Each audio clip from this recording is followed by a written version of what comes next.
ओम श्री गणेशाय नमः। ओम श्री परमात्मने नमः। सभी गीता प्रेमी साधकों को सादर प्रणाम के साथ जय श्री कृष्ण।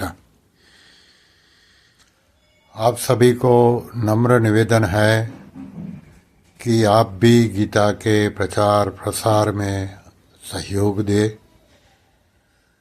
हमारे वीडियो को ज़्यादा से ज़्यादा लोगों को शेयर कीजिए, वीडियो को लाइक कीजिए और हमारे चैनल को सब्सक्राइब कीजिए। पूर्व श्लोक में भगवान ने अर्जुन को आश्वासन दिया कि किसी भी साधक का पतन नहीं होता और वह दुर्गति में नहीं जाता। अब भगवान अर्जुन द्वारा 37वें श्लोक में किए गए प्रश्न का उत्तर देते हुए उस प्रश्न के अनुसार योग भ्रष्ट की गति का वर्णन करते हैं। अध्याय 6 श्लोक क्रमांक 41। प्राप्य पुण्यकृतां लोकान् उषित्वा शाश्वतिः समाः शुचिनां श्रीमताङ्गेः योगभ्रष्टो विजायते। अर्थात वह योग भ्रष्ट पुण्य कर्म करने वाले के लोगों को प्राप्त होकर और वहाँ बहुत वर्षों तक रहकर फिर यहाँ शुद्ध यानी कि ममता रहित श्रीमनों के घर में जन्म लेता है। इस श्लोक को साधक संजीवनी में परम श्रद्धेय श्री स्वामी रामसुख दास जी ने बहुत अच्छी तरह समझाया है। ये इस प्रकार है। प्राप्य पुण्यकृतां लोकान, जो लोग शास्त्रीय विधि विधान से यज्ञ आदि कर्मों का सांगोपांग करते हैं, उन लोगों का स्वर्गादि लोगों पर अधिकार है।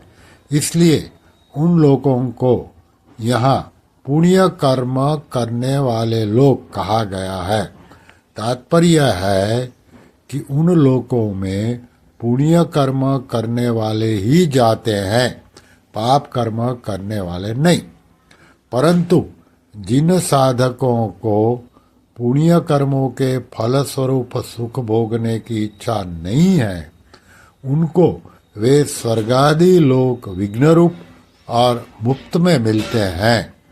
तात्पर्य है कि यज्ञादि शुभ कर्म करने वालों को परिश्रम करना पड़ता है, उन लोगों की याचना प्रार्थना करने पड़ती है। यज्ञादि कर्मों को विविध विधि विधान से और सांगोपांग करना पड़ता है, तब कहीं उनको स्वर्गादि लोकों की प्राप्ति होती है। वहाँ भी उनकी भोगों की वासना बनी रहती है, क्योंकि उनका उद्देश्य ही भोग भोगने का था। परंतु जो किसी कारणवश अंत समय में साधन से विचलित मना हो जाता है, उनको स्वर्गादि लोकों की प्राप्ति के लिए न तो परिश्रम करता पड़ता है, न उनकी यातना करनी पड़ती है और न उनकी प्राप्ति के लिए यज्ञादि शुभ कर्म ही करने पड़ते हैं। फिर भी उनको स्वर्गादि लोकों की प्राप्ति हो जाती है। वहाँ रहने पर भी उनकी वहाँ के भोगों से अरुचि हो जाती है, क्योंकि उनका उद्देश्य भोग भोगने का था ही नहीं। वे तो केवल सांसारिक सूक्ष्म वासना के कारण उन लोकों में जाते हैं, परंतु उनकी वह वासना भोगी पुरुषों की वासना के समान नहीं होती।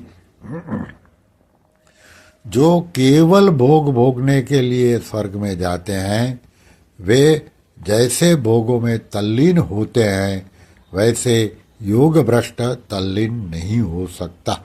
कारण कि भोगों की इच्छा वाले पुरुष भोग बुद्धि से भोगों को स्वीकार करते हैं और योग भ्रष्ट को विघ्न रूप से भोगों में जाना पड़ता है। आगे है उषित्वा शाश्वती ही समाहा। स्वर्गादि ऊंचे लोकों में यज्ञादि शुभ कर्म करने वाले भी भोग भोगने के उद्देश्य से जाते हैं और योग भ्रष्ट भी जाते हैं। भोग भोगने के उद्देश्य से स्वर्ग में जाने वालों के पुण्य क्षीण होते हैं और पुण्यों के क्षीण होने पर उन्हें लौटकर मृत्यु लोक में आना पड़ता है। इसलिए वे वहाँ सीमित वर्षों तक ही रह सकते हैं। परंतु जिनका उद्देश्य भोग भोगने का नहीं है, प्रत्युत परमात्मा प्राप्ति का है, वह योग भ्रष्ट किसी सूक्ष्म वासना के कारण स्वर्ग में चला जाए तो वहाँ उसकी साधन संपत्ति क्षीण नहीं होती, इसलिए वह वहाँ असीम वर्षों तक रहता है, अर्थात उसके लिए वहाँ रहने की कोई सीमा नहीं होती। जो भोग भोगने के उद्देश्य से ऊंचे लोकों में जाते हैं, उनका उन लोकों में जाना कर्मजन्य है, परंतु योग भ्रष्ट का ऊंचे लोकों में जाना कर्मजन्य नहीं है, किंतु यह तो योग का प्रभाव है, उनकी साधन संपत्ति का प्रभाव है, उनके सत उद्देश्य का प्रभाव है। स्वर्ग आदि का सुख भोगने के उद्देश्य से जो उन लोकों में जाते हैं, उनको न तो वहाँ रहने में स्वतंत्रता है और न वहाँ से आने में ही स्वतंत्रता है।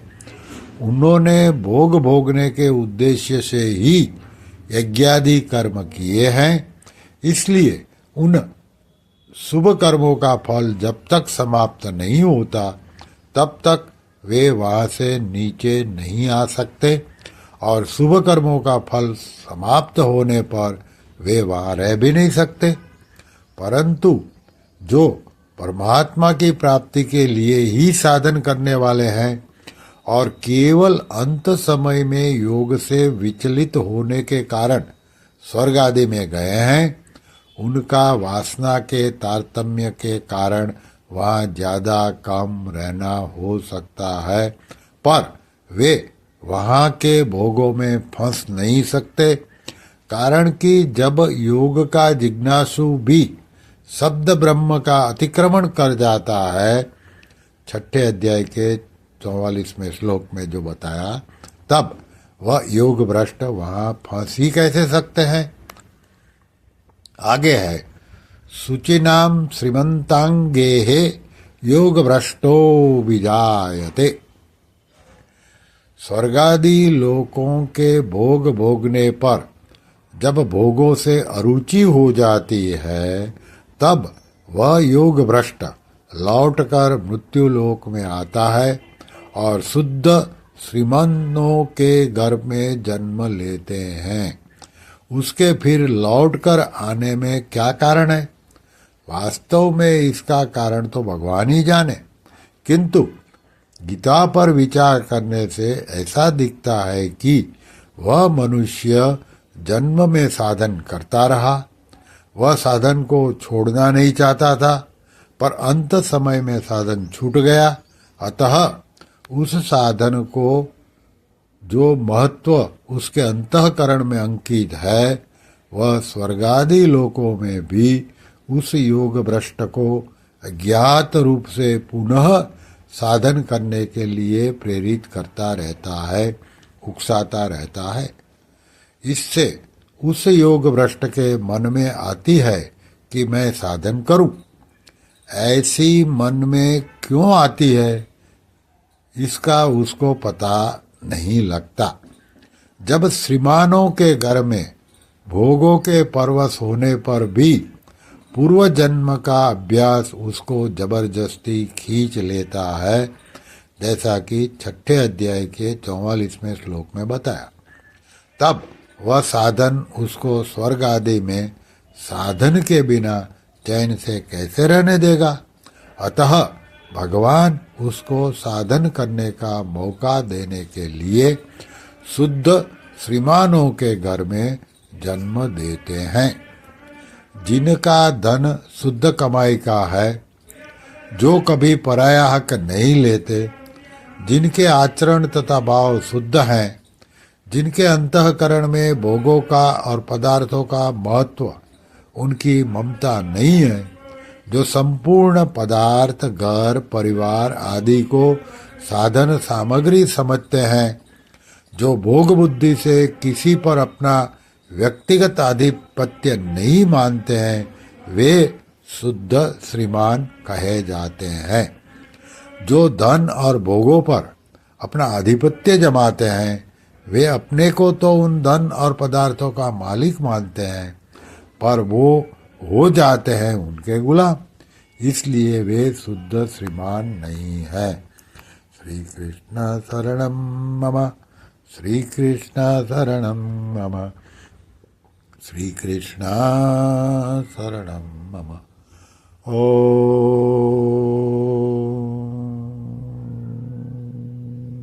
श्री कृष्णार्पणमस्तु।